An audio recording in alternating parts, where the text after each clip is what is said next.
Good evening, ladies and gentlemen. For years we've been told that violent video games breed violent people. Countless studies have been conducted on first-person shooters and similar violent game genres, and the studies have shown that there may in fact be a link between the games and the growing rate of violence in today's society. For this reason, parents are advised to note the content ratings on video games and to keep shooters and slashers away from small children. But what about the games that appear innocent on the surface, yet harbor countless subliminal messages cleverly embedded within the gameplay? Games like Pokemon, Spyro, racing games, and Madden football. Each of these titles has the potential to turn your son or daughter into the next Zodiac serial killer. And let's not forget about the most notorious and widely played of all the innocent games, Super Mario Bros. Recent studies in state prisons across the country revealed that 99% of inmates had played Super Mario Bros. At least once in their lives. We here at KZYG7 found this set of facts startling, and so we began our own investigation into this classic title. What we discovered left us speechless.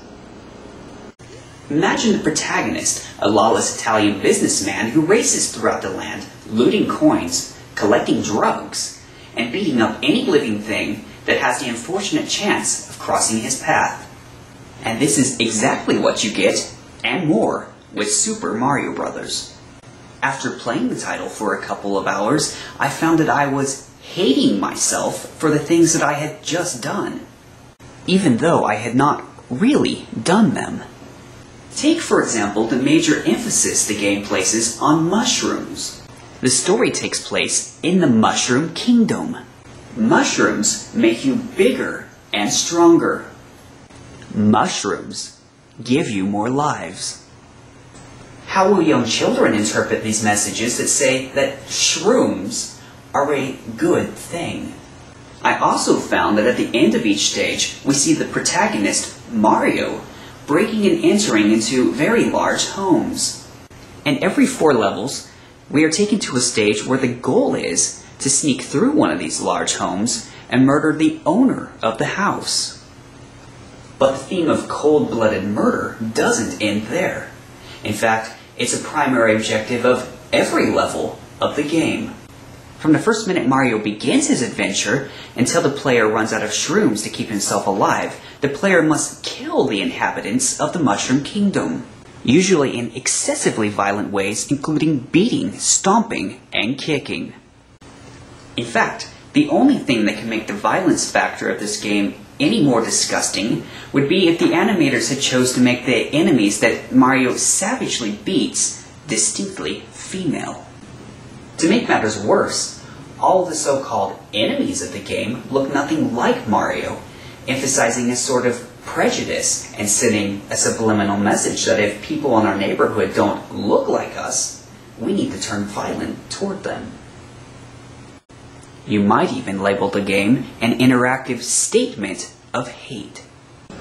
The negative promotions of the game are taken a step further when you examine its encouragement of the player to hurl fireballs at objects and living things, using a cartoon character to send the message to children that playing with fire is good.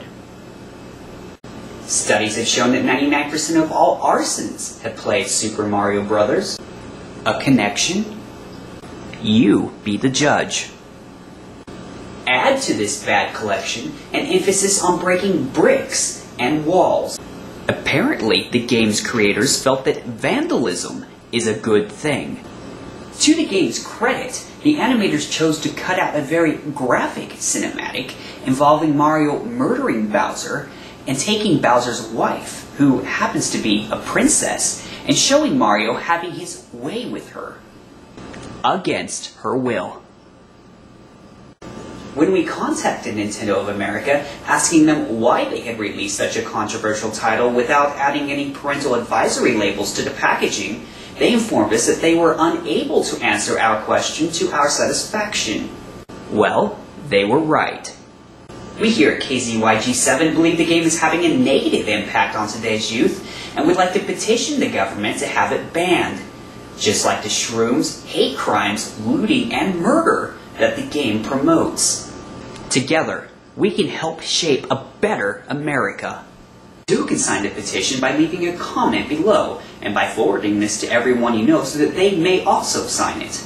Remember, your voice will be heard. I'm Wesley, and this has been a KZYG7 special report.